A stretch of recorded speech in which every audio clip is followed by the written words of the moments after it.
เพื่อความเป็นสิริมงคลของบ้านเมืองและให้ประชาชนมีสติเกิดปัญญารอดพ้นจากภัยพิบัติได้สถานการณ์นี้ทุกคนตระหนักแต่อย่าตื่นตระหนกคนไทยต้องมีสติเพื่อฝ่าวิกฤตโควิด -19 ไปด้วยกัน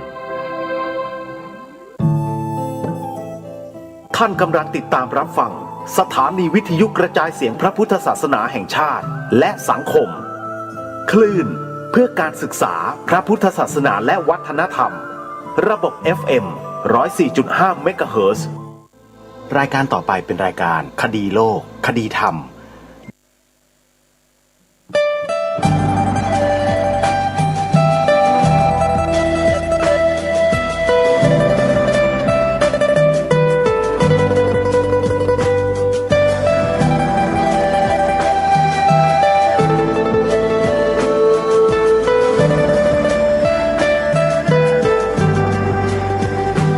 กล้าคิดก็ต้องกล้าทำอย่ากลัวถ้าทำความดีเป็นศึกษาปัญหาให้ทันท่วงทีเมืองไทยจะพัฒนากว่านี้รายการดีคดีโลกคดีธรรมขอรำพันบรรยายความคิดเครื่องหมายแห่งสีทั้งสามงามถนัดขาวคือบริสุทธิ์สีสวัสดิ์หมายพระไตรรัตน์และธรรมะคุ้มจิตไทยแดงคือโลหิตเราใส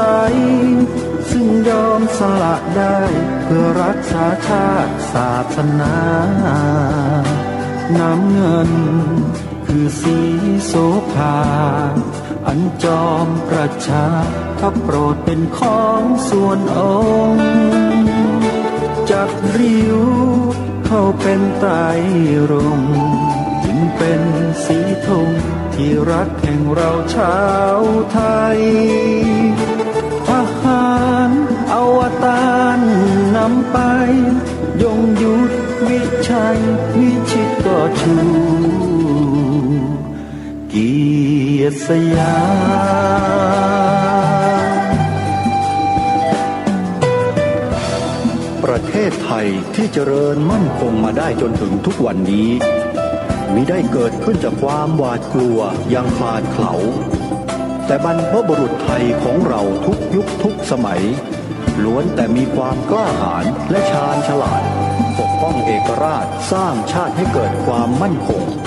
โดยมีธงแห่งพระไตรรัตน์เป็นเครื่องนำชัยจึงเป็นที่มาที่ไปของรายการคดีโลกคดีธรรมกล้าคิดก็ต้องกล้าทำอย่ากลัวถ้าทำความดี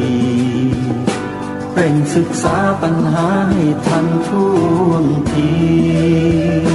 เมืองไทยจะพัฒนากว่านี้รายการดีคดีโลกคดีธรรมรายการดีคดีโลกคดีธรรม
คดีธรรม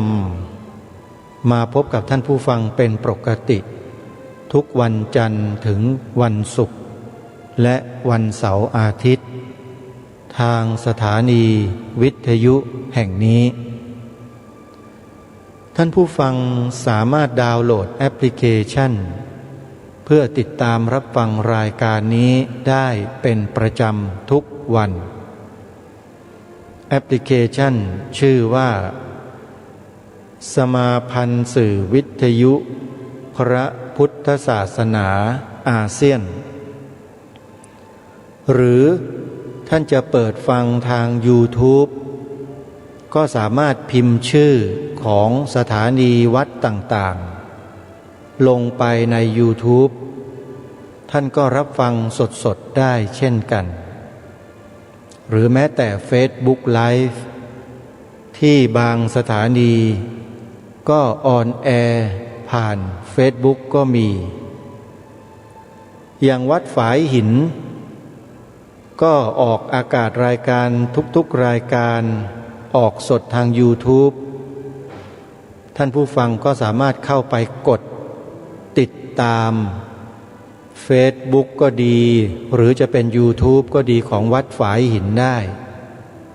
ก็จะได้รับฟังกันสดๆทุกวันในหลายๆรายการหนึ่งในนั้นก็คือรายการคดีโลกคดีธรรมแม้แต่เว็บไซต์ของสถานีวิทยุต่างๆไม่ว่าจะเป็นวัดหนองกายวัดศรีอุดมวงศ์วัดป่าจริยธรรมวัดอารามมงคลวัดบ้านปลาคูนวัดป่าบ้านผือวัดสามชุกวัดธรรมปัญญารามบางม่วงวัดเขาปรีดีเป็นต้นและอีกหลายๆวัดหลายๆสถานีที่ออกอากาศรายการคดีโลกคดีธรรมยกเว้นมนุษย์รากหญ้ายอดพ่อค้าหัวใจทรนงมีนามว่าอารีเฮมร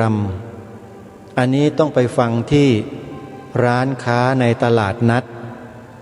ที่จังหวัดสุรินทร์และบุรีรัมย์และตอนนี้ได้ข่าวว่าเปิดร้านค้าถาวรอยู่ที่บ้านที่จังหวัดสุรินทร์ที่เมืองลิงแต่ว่าอยู่ไม่ไกลจากถนนที่คดเคี้ยวแล้วเลี้ยวซ้ายเข้าเมืองสุรินทร์ตรงนั้นเดี๋ยวอาตมาภาพจะแจ้งให้ทราบอีกครั้งหนึ่งโยมอารีเฮมรำนี่ถือว่าเป็นบุคคลที่ซื่อตรงซื่อสัตย์สุจริตตรงไปตรงมาทำมาค้าขายไม่เอาเปรียบลูกค้าให้บริการลูกค้าอีกด้วยอัธยาศัยไมตรีก็ดีได้คู่สีภรรยาที่มีมารยาทเรียบร้อย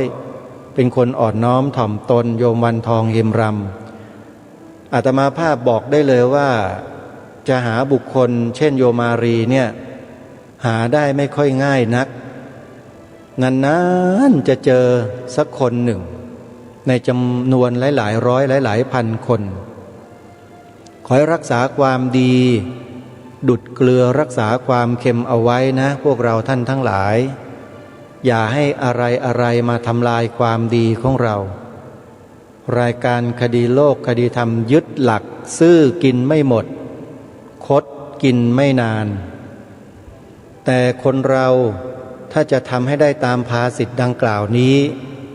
คนเรานั้นจะต้องขจัดตัวความโลภความโกรธและความหลงออกจากจิตใจให้ได้ในระดับหนึ่งจึงจะสามารถยังกุศลตรงนี้ให้ตราตรึงอยู่ในหัวจิตหัวใจของเราได้ภาษาทั่วไปเขาเรียกว่าอุดมการณ์คือจะมีอุดมการณ์มั่นคงได้ต้องขจัดกิเลสให้เบาบางลงบ้างโลภโกรธหลงให้มันเหลือน้อยที่สุดไม่ใช่ให้มันหมดไม่ได้เพราะเรายังเป็นปุถุชนอยู่แต่ให้อยู่เหนือมัน อย่าให้ความโลภความโกรธความหลงอิจฉาริษยาต่างๆเหล่านี้มาครอบงำจิตเราได้เราก็ดำรงตนอยู่ในฐานะของ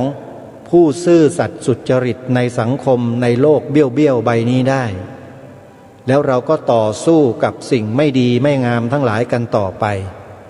ด้วยความทรนงไม่ใช่เย่อหยิ่งจองหองนะคำว่าทรนงเนี่ยมันแปลได้ดีกว่านี้เยอะเลยเดี๋ยวอาตมาภาพจะเอาคำแปลหรือนำคำแปลที่ถูกต้องมามอบให้แล้วกันคำว่าทรนงเนี่ยก็เหมือนอย่างมนุษย์รากหญ้ายอดพ่อค้าหัวใจทรนงเนี่ยตรงเป๊ะเลยเห็นไหมเนี่ยเหมือนกันคือทรนงไงมีความดีมีความซื่อสัตย์สุจริตแล้วมันอาจหาญมันแกล้วกล้ามันทรนงในลักษณะเช่นนั้นจริงไหมโยมอารีญาติโยมที่เป็นลูกค้าของโยมอารีมนุษย์รากหญ้าเนี่ยให้เชื่อใจมั่นใจได้เลยว่าพ่อค้าคนนี้ไม่เคยคดไม่เคยโกงลูกค้าหรอกบางทีก็ให้ด้วยแถมด้วยเพราะว่าต้องการที่จะให้สังคมนั้นอยู่ด้วยกันได้จึงพยายามบริการนะผันชีวิตจากคนที่สำเรเทเมาติดการพนันจนกระทั่งทรัพย์สินสมบัติเสื่อมหายไปช่วงหนึ่งแล้วก็ได้สำนึกคืนมาได้มาจากวัดนี่แหละจากพระนี่แหละจนกระทั่งได้ดิบได้ดีเป็นผู้เป็นคนเป็นที่ยอมรับเป็นผู้นำของคนเขาอยู่ทุกวันนี้อนุโมทนาบุญด้วยนะโยมอารีนะอาตมานี่พูดด้วยความจริงใจไม่ใช่มายกยอปอปั้นกันใครดีก็คือดีใครไม่ดีก็คือไม่ดีนะอย่างพวกต่อต้านศาสนาพุทธเป็นศาสนาประจำชาติไทยบัญญัติไว้ในกฎหมายรัฐธรรมนูญน่ะคนทุกคนที่ต่อต้านเนี่ยไม่ดีทุกคนแหละอาตมากล้าพูดเลยพวกนี้ไม่ดีตั้งแต่นู่นแหละสันดานจิตสำนึกไม่ดีตั้งแต่ต้นแล้วและจะให้วาจาให้กายมันดีมันยากแค่ศาสนาพุทธนี่ยังไม่รู้จักเลยว่าคืออะไรมาต่อต้านมาคัดค้านกันอยู่ได้จริงไม่จริงโยมอารีครูบาอาจารย์ทุกรูปญาติโยมชาวพุทธของเราผู้ซื่อสัตย์สุจริตทั้งหลายอาตมาภาพเนี่ยพูดเรื่องนี้แล้วเดี๋ยวมันจะยาวฟังพระอาจารย์มหาสมกันดีกว่านะฮะยังเหลือเทปบรรยายของท่านอีกช่วงสุดท้ายประมาณ30นาทีเพื่อไม่ให้เป็นการเสียเวลาเดี๋ยวเราไปติดตามรับฟังพร้อมๆกันได้ณบัดนี้เช้าวันที่7โมกขลานะกับพระพารัตถวาชะก็เดินมาพอดีกลุ่มนักเลงเหล้าทั้งหลายก็สุราทุตโต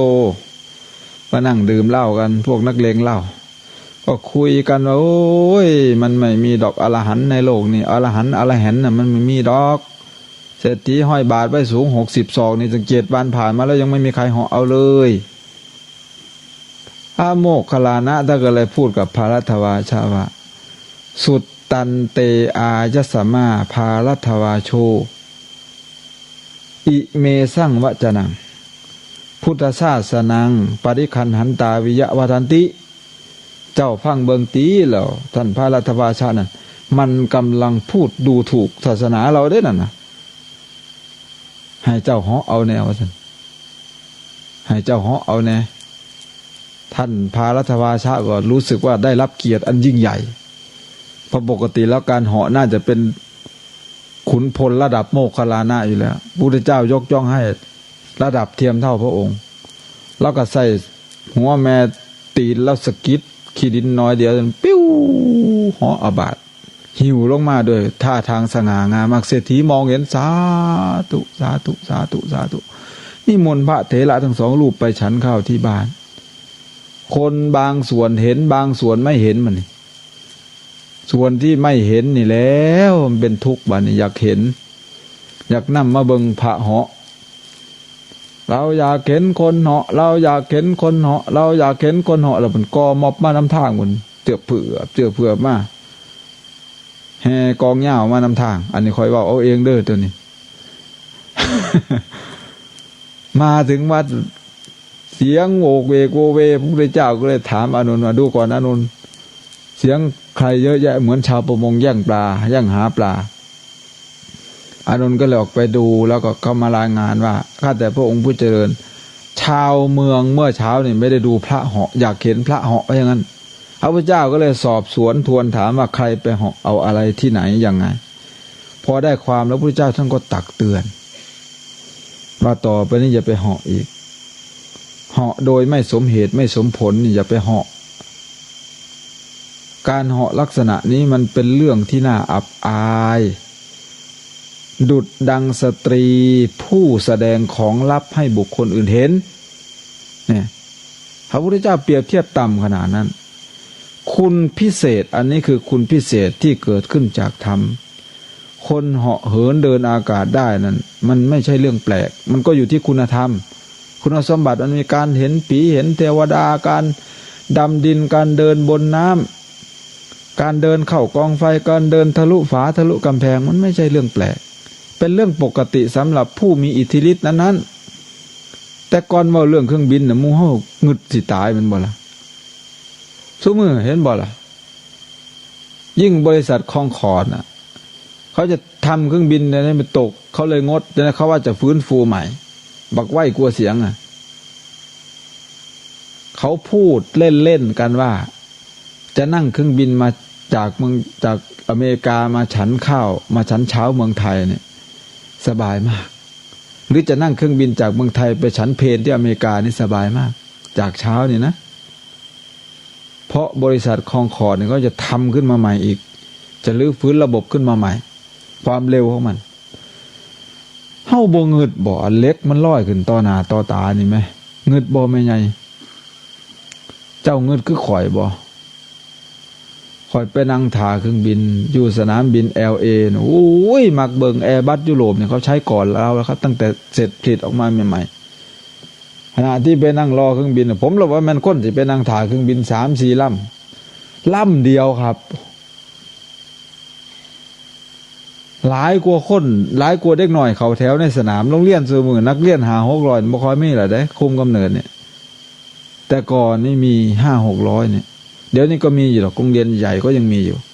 บ้านนี้มันคนหน่อยๆซะบ่ได้คนฝรั่งมีตัวใหญ่เฮากระจูดนั่งล่อขึ้นเครื่องบินน่ะ 400-500 คนน่ะขึ้นเครื่องบินลำเดียวนะเวลาขึ้นไปอยู่บนเครื่องบินน่ะโอ้ยได้ยินแต่เสียงปรมาณูมันเสียงพลังงานปรมาณูฟิวฟิวฟิวเสียงมันสิทธิ์เสียงสิทธิ์หน้าสิทธิ์หลังของมันน่ะเสียงข้าวเดียวเท่านั้นเองมันผ้าค้นหา600เหาะขึ้นต่อหน้าต่อตาบ่ได้ท่องคาถาจักโตเห็นบ่งึดบ่นั่นงึดบ่นั่นอันนี้ขนาดวัตถุได้นี่น่ะคอยเห็นอันสเก็ตข่าวอันตำรวจไล่จับเป็นคนเล่นไพ่ตำรวจนี่ก็ฝึกแลนมาบางอย่างครับก็ไล่บ่ทันเฒ่าแม่ใหญ่นั่นอ้วนๆนั่นโมเมนต์คนจอยตำรวจก็ว่าแล่นหันขักกับฝึกมาไล่โจรโดยเฉพาะเนาะปรากฏอะไรบ่ทันแล่นไปแบบไอ้พ่อน้ำโดดลงน้ำต่อลอยน้ำความไปนั่งเศร้าอยู่ฟังพุ่นตำรวจเกาหัวแกกเล่าเงึดเท่าแม่ยันก็เงึดเจ้าของก็ลอยน้ำแหละจังได๋เราบ่เคยลอยน้ำนั่นเจ้าเงึดบ่อะไรจังซี่เงึดบ่ล่ะเอาติล่ะนั่นเจ้าปวดเหี่ยวล่ะเจ้านอนฝันว่าปวดเหี่ยวเจ้าเงึดบ่นอนบ่ได้ห่มผ้าฝันว่าฝนตกห้ามนี่เงึดบ่เรื่องจังซี่ไม่เคยมีใครเก็บมาคิดเลยปัญหาใกล้ตัวนี่พระพุทธเจ้าท่านเป็นหมอทางจิตเป็นผู้รักษาโรคพระองค์จึงต้องรู้หมดจึงเป็นสัพพัญญูไอ้เราก็เลยไม่รู้ดิเนี่ยก็ไปถามแบบโหลถามแบบความเข้าใจของมนุษย์ปุถุชนธรรมดาพระบางรูปถึงกับพูดว่าพระพุทธเจ้านี่ไม่รู้ทุกเรื่องดอกพระพุทธเจ้ารู้แต่เรื่องความพ้นทุกข์เหตุของทุกข์รู้ทุกข์เหตุของทุกข์ความดับทุกข์เหตุให้พ้นทุกข์พระพุทธเจ้ารู้เพียงเท่านี้คราวหลังท่านจะไปพูดอย่างนี้นะครับพระพุทธเจ้ารู้ทุกเรื่องฮู้ทุกเรื่องอีหลีอเนกธาตุงนานาธาตุงยถาภูตังปชานาติพระองค์ทรงรู้ธาตุต่างๆในโลกนี้ฮู้เบิดฮู้ฮอดแลดีบุกดีบอกฮู้ฮอดท่องแดงท่องค่ำท่องเหลืองท่องขาว แต่พระพุทธเจ้าท่านเอามาสอนเพียงหนึ่งกำมือใบไม้ในป่านั่นน่ะเยอะแยะมากมายพระพุทธเจ้าไม่เอามาสอนเอามาสอนเพียงหนึ่งกำมือเท่านั้น 84,000 เนี่ยเราหู้เบิดบ่แม่นว่าหู้บ่เบิดบางคนถึงกับถามว่าพระพุทธเจ้าหู้ซ่อมโทรทัศน์บ่เยอะเพิ่นว่าของจังซั่นสิพระพุทธเจ้ามาซ่อมเฮ็ดหยังไปนำเอาเด็กน้อยหัวขี้กากมาซ่อมก็ได้สิลำบากไปหอดมือระดับบรมครูพุ่นบ่ของจังซั่นน่ะแม่นนั่งอยู่ข้างหลังผมนี่ก็เป็นอยู่ได้ซั่นลูกศิษย์ผมไปทางใดล่ะสุรพงษ์มันบ่ทันไปหอดระดับพระพุทธเจ้าเอาแค่พระบ้านนอกของหน้าเฮานี่มันก็ซ่อมเป็นแล้วของจังซั่นน่ะก็มันเป็นเงื่อนไขมันมีชื่อบอกไว้หมดว่ากลไกอะไรอยู่ตรงนั้นน่ะมันก็สำเร็จมาจากหัวคิดของนักวิทยาศาสตร์มันก็เป็นเรื่องวัตถุสุดท้ายก็ไปจบอยู่ที่อิเล็กตรอนโปรตอนนิวตรอนไปจบอยู่ตรงนั้นปัจจุบันนี้มีควาร์กมีอนูเล็กลงไปอีกสิ่งเหล่านี้จะเรียกยังไงก็ตามจะเรียกว่าอิเล็กตรอนโปรตอนนิวตรอนเรียกโมเลกุลเรียกนิวเคลียสเรียกควาร์กอะไรก็ตามมันก็เป็นวัตถุสร้างกล้องขึ้นมาส่องโอ้ยขยายเพิ่นขยายได้จักเท่าเอาพระพุทธเจ้าไปเล่นซ่อนหากับพุ่นน่ะก็พ่มอยู่เมืองสวรรค์พุ่นน่ะลี่เพิ่นลี่วันไหนพระพุทธเจ้าก็เห็นเบิดเพราะพระพุทธเจ้าลี่อยู่ในหน้าผากเพิ่นบ่เห็นพระพุทธเจ้าเห็นบ่นั่นคือพระพุทธเจ้าพระพุทธเจ้านั้นไม่เป็นอะไรเป็นเพียงพระพุทธเจ้าเท่านั้นไม่มีตำแหน่งเอาก็มาถามยักษ์เคยถามพระพุทธเจ้าพราหมณ์ก็เคยถามพราหมณ์คนหนึ่งถามพระพุทธเจ้าว่าท่านเป็นอะไรเป็นเทวดาใช่ไหมพระพุทธเจ้าบอกว่าไม่ใช่เราไม่ได้เป็นเทวดาก็ถามต่อไปอีกว่าท่านเป็นคนทันใช่ไหมพระพุทธเจ้าว่า I am not ไม่ใช่ถามต่อไปอีกว่าท่านเป็นยักษ์ใช่ไหมไม่ใช่ถามต่อไปว่าท่านเป็นคนใช่ไหมไม่ใช่พระพุทธเจ้าว่าให้เธอจงทรงจำเราว่าเป็นพระพุทธเจ้าเท่านั้นเห็นไหมคำว่าพุทธเจ้านี้ก็คือคำตอบสุดท้ายที่ไม่มีอะไรอีกแล้วเป็นผู้ทำเพียงหน้าที่เท่านั้นสิเวดาจังไหนถือบัดนี้เฮ้านี่ตีมันมีนายกอนายขอนายข้อนายงอมามีการบัญญัตินามสกุลออกมาใช้สมัยรัชกาลที่6ปีพศ2456เลี่ยงเลขเอาง่ายๆขันจำผิดมันเป็นเลขเลี่ยง456มันจำง่ายๆบางคนไปซื้อแล้วนั่นให้เลขกูแล้วเพราะนั้นจ้องอยู่แล้วนั่นไปหูเรื่องหูเล่าแม่งฟังเทศมาบอกโดนสิมันจำเอา456นี่ความพิเศษของพระสัมมาสัมพุทธเจ้านอกจากจำแนกแจกแจงเลยพูดที่อาตมาพูดมาทั้งหมดนี่มันคาบเกี่ยวระหว่างศักยภาพหรือพุทธานุภาพของพระพุทธเจ้ามาถึงองค์คุณของธรรมที่มันแสดงออกมาในรูปแบบต่างๆบางอย่างมีปฏิสัมพันธ์สำหรับสังคมอย่างเช่นปิยวาจาก็ดีความอ่อนหวานก็ดีความเมตตาก็ดีบางอย่างก็ใช้สำหรับส่วนตัวอย่างเช่นความขยันหมั่นเพียรความอดทนขันติก็มีหลายระดับปรมังนี่ก็ถือว่าสุดยอดขันติปรมังเนี่ยตะโปอันนี้ถือว่าสูงขึ้นมาอีกถ้าโดยทั่วไปมันอดไม่ได้ถ้าชั้นตะโปนี่ปรมังตะโปนี่มันต้องสูงขึ้นก็มีระดับเดี๋ยวนี้แค่ศีล5แล้วก็โอ้ยนี่อย่างปัจจุบันนี่ก็เอาเรื่องตัวเงินมาเป็นเครื่องวัดความเจริญของระดับประเทศการนำเข้าการส่งออก export import มาเอาจำนวนสินค้าการผลิตมาเรียกรวมๆว่าเป็น GDP ก็เอา GDP มาเป็นเครื่องวัดความเจริญของคนแล้วเรื่องจิตใจไม่มีใครพูดถึงเลยพื้นฐานของการตั้งบ่อนคาสิโนแต่ละประเทศนั้นเขามีการขาดแคลนเรื่องของทรัพยากรธรรมชาติอย่างฮ่องกงก็ดีจะมีอะไรเกาะเขาขนาด3 สนามบินยังจำกัดมาก ขนาดจะล่อนสนามบินไปลงเลยเรื่องหายใจไม่ทั่วท้องเพราะสนามบินมันจำกัดมันจะชนตึกวันไหนก็ไม่รู้ประเทศเล็กนิดเดียวที่นี่รายได้ของเขามาจากอะไรก็มาจากการพนันที่ลาสเวกัสอเมริกาจะมาผ่านไป2 เที่ยวไปนั่งรอเครื่องอยู่ที่นั่นในสนามบินในแอร์พอร์ตมีตู้ต่างๆตู้ลอตโต้ลอตเต้อะไรมีเกมการพนันอุ้ยเต็มทุกอย่างอำนวยความสะดวกให้ผู้เล่นรายได้ของเมืองนี้ก็มาจากการพนันและแสงสีใครอยากจะไปดูแสงสีต้องไปที่ลาสเวกัสก็เขาไม่มีอะไรเลยมันแห้งแล้งกว่าอาริโซนาอีกลาสเวกัสนั่นดังนั้นรายได้เขาจะมาจากไหนถ้าเขาไม่ตั้งบ่อนแต่ของเราเนี่ยเมืองไทยอุดมสมบูรณ์มากนี่จะมาตั้งบ่อนแล้วป้องกันเงินไหลออกว่า70,000 ล้านที่ตรวจสอบได้ในระบบแต่ที่ตรวจสอบไม่ได้อีกประมาณ50,000 ล้าน120,000 ล้านเนี่ยไม่ได้คำนึงถึงผลกระทบปีหนึ่งเนี่ยเราใช้งบประมาณไปแก้ไขปัญหาสังคมทั้งระบบนะปีละไม่ต่ำกว่า400,000 ล้านบาทเราไม่เคยคิดเลยถ้าคนมีศีลธรรมนี่เงิน400,000 ล้านบาทนี่ไม่หมดเอาแค่เงินไปสร้างคุกไปจ้างคนคุมคุกไปเป็นค่าอาหารให้คนติดคุกไปตามแก้ปัญหาอาชญากรรมไปซื้อเลือดเข้าคลังเลือดให้คนที่จะต้องไปใช้นี่เกิดจากการละเมิดศีลธรรมเนี่ย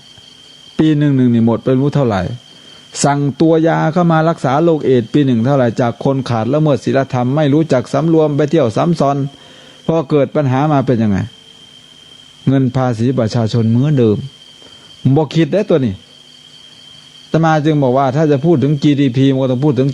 GDP ทางใจด้วยอย่าไปพูดเรื่อง GDP ทางนั่นอย่างเดียวทางแม่เลี้ยงลูกคนหนึ่งให้ประสบผลสำเร็จแล้วเนี่ยเราจะมานับกันยังไงเนี่ยสังคมสงฆ์นี่จึงเป็นสังคมตัวอย่างจึงเป็นแบบอย่างที่ประหยัดสุดๆในด้านของเศรษฐกิจก็ดีในด้านของการแก้ปัญหาสังคมก็ดีมีพระรูปหนึ่งเข้าไปเล่นอินเทอร์เน็ตไปพูดคำ2 คำเท่านั้นเองคิดถึงนะมีปัญหาใหญ่โตร้องแรกแหกกระเชออุ้ยจริงๆคำนี้มันไม่ได้บวกไม่ได้ลบอะไรเมื่อว่าโดยเนื้อหาของคำมันเองไม่แน่ด้วยซ้ำไปว่าท่านอาจจะกำลังพูดถึงโยมที่สนิทมากๆก็ต้องใช้คำวิสาสะได้เรายังไม่ไปอเมริกายังไม่ได้ไปสู่เวทีระดับโลกยังไม่ได้ไปสู่ยุโรปยังไม่ได้ไปสู่ประเทศท้องถิ่น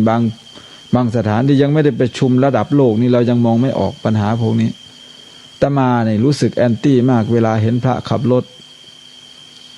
รู้สึกแอนตี้มากบอกภาษาบ้านเฮาว่ามันขวางตาพอไปอเมริกาทีนี่พระที่นู่นขับรถมือหนึ่งโยมนี่มือ2ในโยมนี่ไอ้นั่นไม่ใช่ควรขับนะต้องขับพอไปถึงปั๊บโยมมาหัดให้เลยไม่ได้นะท่านมาอยู่นี่ท่านต้องขับรถนะโยมได้เป็นผู้มาบังคับเนี่ยพระครับบัดนี้เพราะว่าโยมเขาไม่มีเวลามาคอยเทคแคร์เราเวลาไปรับอาหารไกลๆเนี่ยพระต้องช่วยเหลือตัวเองพูดนะบางที่ร้านอาหารอยู่ประมาณ50 กิโลพูดนะ50 ไมล์มันโมเมนต์กี่ไกลเด้พระต้องไปรับเองแล้วเขาตื่นขึ้นก็ต้องไปทำการทำงานเขาโยมแมนเบิดไปซื้อของไปสั่งของตามห่างตามหยังวัดเกิดมีกิจกรรมจัดการจัดงานขึ้นพระเทิงเบิดขับรถบัดนี้ไผสิมารับใส่เฮาบัดนี้พอไปเห็นอย่างนั้นมันบอกบ่ได้จักคำอาตมารอดตัวมาคนเดียวไปพร้อมกัน3 รูปรอดตัวมาคนเดียวอ่างสารพัดเหตุผลเนาะเฮาบ่อยากขับเนาะโอ้ยโยมเนี่ยอาตมาขับเลยอาตมาเคยประสบอุบัติเหตุทางรถมันรู้สึกว่ามันกลัวยิ่งก็บ่ย่านดอก ขับก็เป็นแล้วแหละป้านนี่หากอ้างเหตุอ้างผลเนี่ยมันคือนะโยมมันถ้าอย่างนั้นท่านก็ไม่เป็นไรจริงๆขับมันไม่ยากเศร้าเดียวก็เป็นคือน้ำใจ แต่ว่าเฮาบ่เอารอดตัวมาผู้เดียวก็พยายามรักษาแล้วอีกอย่างหนึ่งเราไปในนามตำแหน่งไปสอนกรรมฐาน ก็เลยอ้างเหตุตรงนี้ด้วย ก็เลยรอดตัวมาเวลาเราไปประชุมศาสนาระดับโลกนี่เราไปเห็นไอ้พระสงฆ์องค์เจ้าไปนั่งอย่างนั่งอยู่ตรงนี้พระเถระผู้ใหญ่จากเมืองไทยเนี่ยระดับสมเด็จพุทธาจารย์นี่นั่งตรงนี้และคนนั่งถัดไปนั้นเป็นโยมในสายตาเรานั่นไม่ใช่โยมเนี่ยน่ะพระเลยนั่นน่ะไอ้ดำๆเหมือนหมอมดหมอผีนั่นพระเฮ้าเลยนั่นพูดคือเฮ้านี่แหละโอ้บางคนอยู่แอฟริกาเนาะเขาได้ซึมซับจากลัทธิอะไรไปเขาก็บวชเขาก็ว่าเขาเป็นนักบวชคือกันนี่เขาก็ฮักแพร่งศาสนาพ่อๆกับเฮ้านี่แหละกลัวเฮ้าก็มีบางคนน่ะบางคนน่ะท่องพระไตรปิฎกจบไว้น่ะหมู่เฮ้านี่จะไปเทียบนะครับเราอยู่ในกะลาตรงนี้แคบๆนี่เราก็ยังมองไม่ออกหันพอไปสู่โลกกว้างๆใจเราจะเริ่มเปิดออกยอมรับได้ไปเถียงกันเฮาเข่งกลัวเขายังสั่นทั้งซี่ผู้ยิ่งก็ใกล้บ่ได้จับต้องบ่ได้แค่พูดกับสีกาว่าคิดถึงเนี่ยของเขานั่นพาลูกพาเมียไปทั่วโลกนั่นพระเขานั่นแล้วคนพวกนี้เนี่ยเขาใจดีมากน้ำใจงามมากเขาสืบทอดกว่าเขาจะเอาวัดอยู่รอดจากการตกเป็นเมืองขึ้นของคิดของอิสลามได้เนี่ย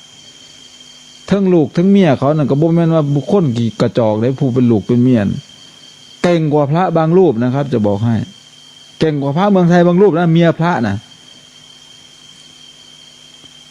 ทำหน้าที่แทนสามีได้ในกรณีที่สามีไม่อยู่ที่เป็นพระนะเก่งพวกนี้ไม่ใช่ว่าจะไปเอาผู้หญิงกับโปโลที่ไหนมาผู้หญิงนั้นมีความหูสูงมันถึงสมเป็นเมียเจ้าอาวาสบ่าเว้าคือเนาะ อาจารย์เบอร์หนึ่งยิ้ม อีหลีครับผมเว้าอีหลี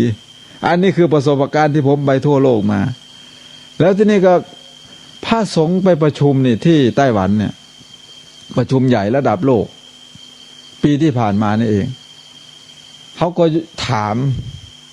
ไอ้เรื่องนี้เรื่องอวดกันว่าใครเข่งไม่เข่งเนี่ยเขาก็บอกว่าพระไทยนี่ก็ดีอยู่อันเดียวนั่นแหละไม่แตะผู้หญิงนั่นแหละนอกนั้นนั่นเลวหมดโลภก็อยู่ตรงนั้นแหละ โกรธก็อยู่ตรงนั้นแหละทะเลาะเบาะแว้งกันอยู่ตรงนั้นแหละเขามีข้อมูลครับเขาเก่งพวกนี้มีข้อมูลธรรมยุทธมหานิกายทะเลาะกันอย่างนี้วัดนั้นมีเงินเท่านั้นที่เขามีตัวเลขพวกเรายังไม่มีเลยธรรมกายมีเงินจักแสนวัดนั่นวัดนี่มีเขานับมาเขาบ่มีจักบาทครับเขาอยู่ด้วยเงินภาษีของประชาชนจริงๆกันพวกมีลูกมีเมียนั่นเขาสืบทอดกันแบบตระกูลจริงอยู่เขาแต่ว่าก็ต้องอำนวยความสะดวกให้เขาอยากไปไสต้องจ่ายให้เพให้นั่นน่ะแข่งไผสิแข่งกลัวกันบัดนี้เขาว่าจังเขาบ่กินเนื้อเฮานี่กินเนื้อมีฮอดก้อยเด็กอีกเอาตีละบักแข่งใหญ่นี่เอาอะไรไปอะไรมาบัดสิไปหานางมองลี่พุ่นตัวบัดนี้สู้เขาบ่ได้บัดนี้เขาไม่กินเนื้อพวกเนี้ยเขาไม่ทานเนื้อพอไล่ไปไล่มาเอาไผแข่งกว่าไผกันแน่เนาะบัดนี้เนาะพอไล่ไปไล่มาแล้วดังนั้นผมถ้าท่านไปสู่ออกไปสู่โลกกว้างครับท่านจะเปิดตาขึ้นสูงมากกว่านี้แต่เมื่อว่าโดยหลักการหรือออริจินัลดั้งเดิมนี่ของเรานี่แน่นอนแม้อย่างอังกฤษเขาก็ยกให้อเมริกาเขายกให้ยุโรปเขายกให้ที่ไหนๆเขายกให้ในฐานะว่าเป็นออริจินัลถ้าต้องการอยากจะเรียนพุทธศาสนาดั้งเดิมก็ต้องมาที่เถรวาทถ้ามาที่เถรวาทแล้วต้องไปที่ไหน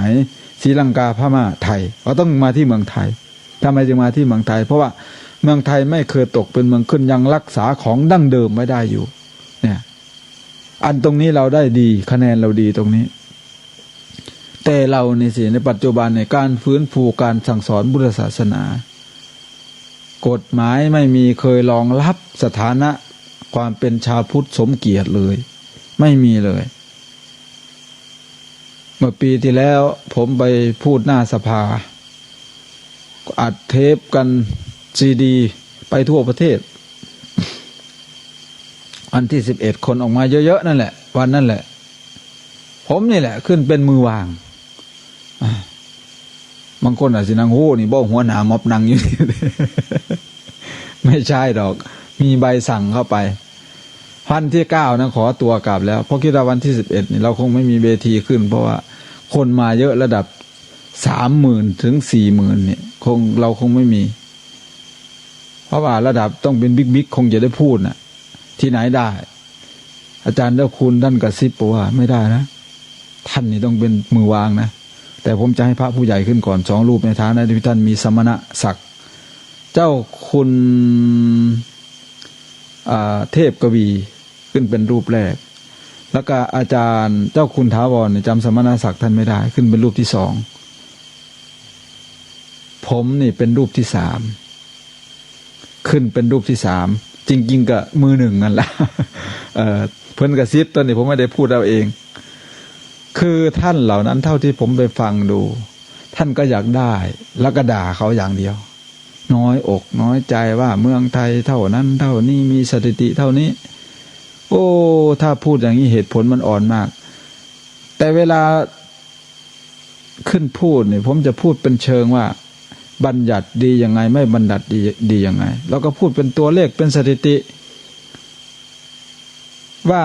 รายได้ภาคบริการเมืองไทยปีหนึ่งเราได้กี่ล้าน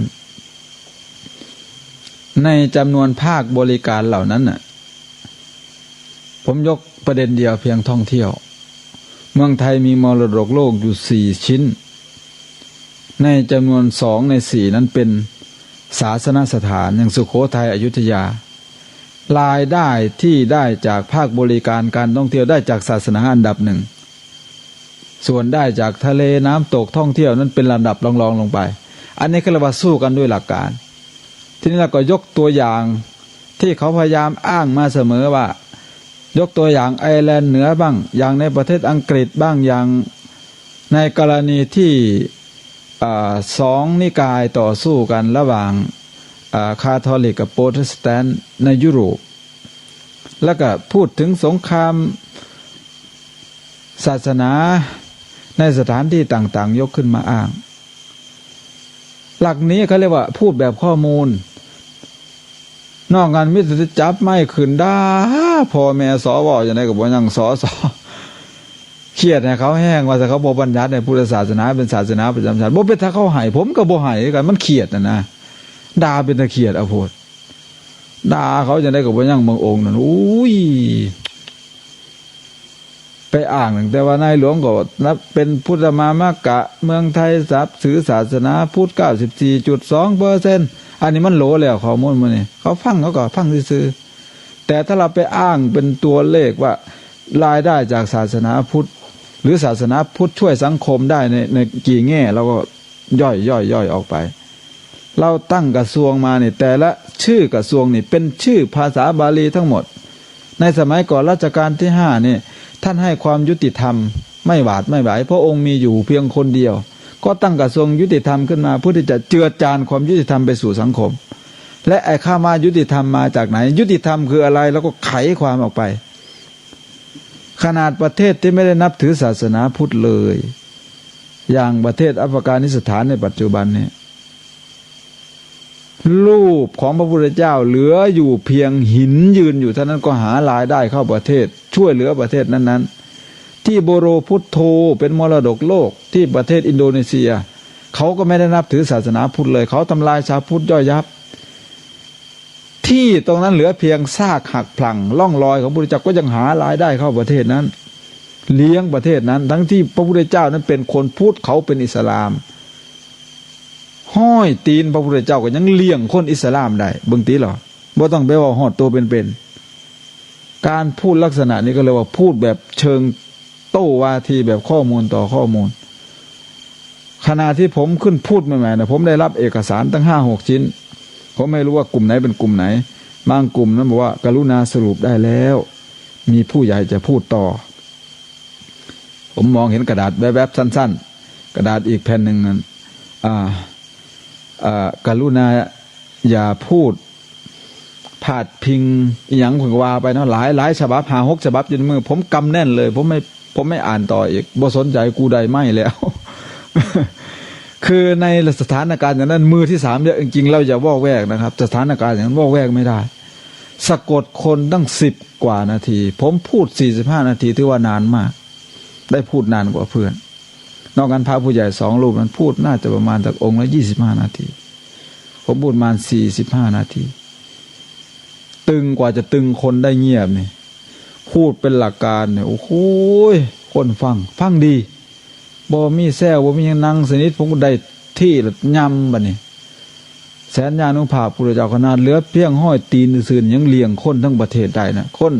ประเทศนั้นบ่นับถือพุทธแล้วก็สร้างอย่างอินเดียในปัจจุบันเนี่ยรายได้ที่เข้าประเทศอินเดียเนี่ยจากการท่องเที่ยวปีหนึ่งเท่าไหร่นะพุทธานุภาพไม่ใช่ธรรมดาเลยเมืองไทยในการบินไทยเคยได้อันดับ1ของโลกภาคบริการย้อนไม่ยั้งย้อนห้อยยิ้มย่อมือบ่ายสวยเก๋อย่างการบินใหญ่ๆอย่าง AJL อย่าง Japan Airlines ของญี่ปุ่นนี่ก็ดีสิงคโปร์แอร์ไลน์ก็ดีก็เชิญคนไทยเนี่ยไปสอนวิธีต้อนรับบนเครื่องให้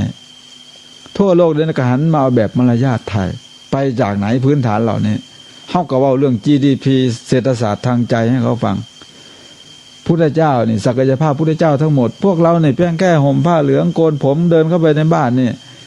บางทีอาจจะไม่ใช่พระด้วยซ้ำไปอาจจะเป็นคนปลอมมาเป็นพระก็ด้วยอานุภาพของพระพุทธเจ้าเอาเข่ามาใส่บาตรให้กินกราบแล้วกราบอีกบางทีล่ะศักดิ์ศรีของพระพุทธเจ้ายิ่งใหญ่สำใดไม่ธรรมดาผมไม่ได้ดูตารางนะ3 ทุ่มหรือคิดว่าพอสมควรเนาะตอนนี้3 ทุ่มกับ3 นาทีคิดว่าพอเราไม่ต้องเอาดึกก็คงจะค้างกันต่อไปอีกฝากไว้ก่อนโอฬารนะฮะ พูดเรื่องพระพุทธเจ้านี่จะนั่งว่าอยู่10 คืนมันก็บ่เบิดมันยิ่งใหญ่จริงๆพระพุทธเจ้าเนี่ยคือทอดพระพุทธเจ้าก็ซื้อมันอิ่มมันเต็มแค่ชื่ออรหังสัมมาสัมพุทโธภควาเนี่ยก็โ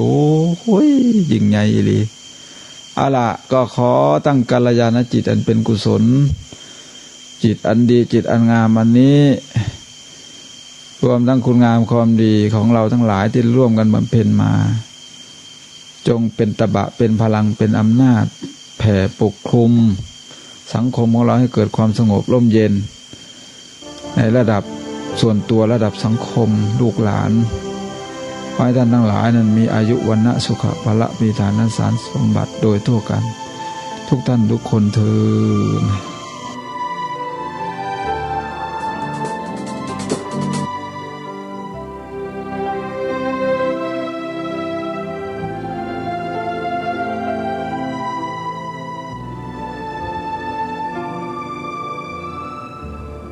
ท่านสาธุชนผู้ฟังทุกท่าน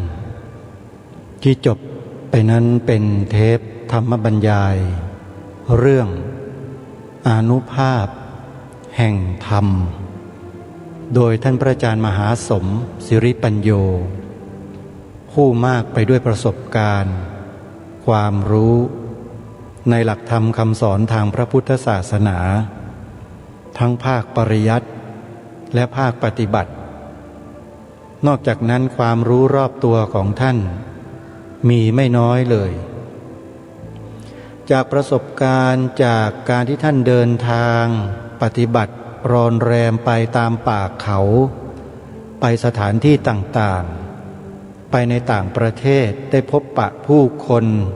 ค้นคว้าศึกษาข้อมูลของประเทศต่างๆเมื่อท่านกลับมาในเมืองไทยท่านก็มาเผยแผ่พระพุทธศาสนาให้ญาติโยมสาธุชนพุทธบริษัททั่วไปได้ศึกษาเรียนรู้ในสิ่งที่ท่านไปพบไปเจอไปเห็นมาที่ได้ศึกษาเรียนรู้มาให้เราได้รับรู้รับทราบภูมิใจกับญาติโยมพี่น้องชาวจังหวัดสุรินทร์นะฮะที่มีพระอย่างพระอาจารย์มหาสมศิริปัญโยเป็นลูกหลานชาวสุรินทร์ท่านเป็นคนอำเภอกาบเชิงนะโยมนะ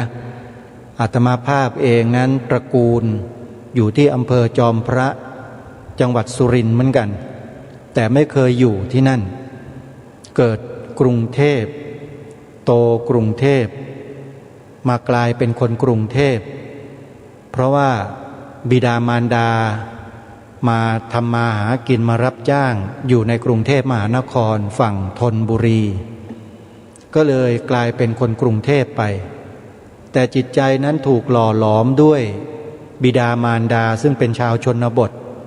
ให้ได้รู้จักความเป็นชนบทมากมายแล้วก็พาไปบ้านย่าก็คือที่อำเภอจอมพระสุรินทร์บ้านกงที่อำเภอพนมสารคามฉะเชิงเทรา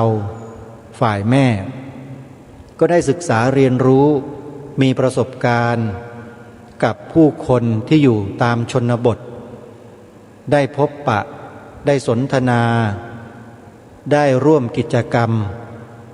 จนกระทั่งเราเกิดความลึกซึ้งกับความเป็นชนบทมากกว่าในกรุงเทพถามว่าในกรุงเทพเรามีความรู้ไหมเรื่องของชีวิตผู้คนต่างๆวิถีชีวิตรู้ละเอียดรู้ลึก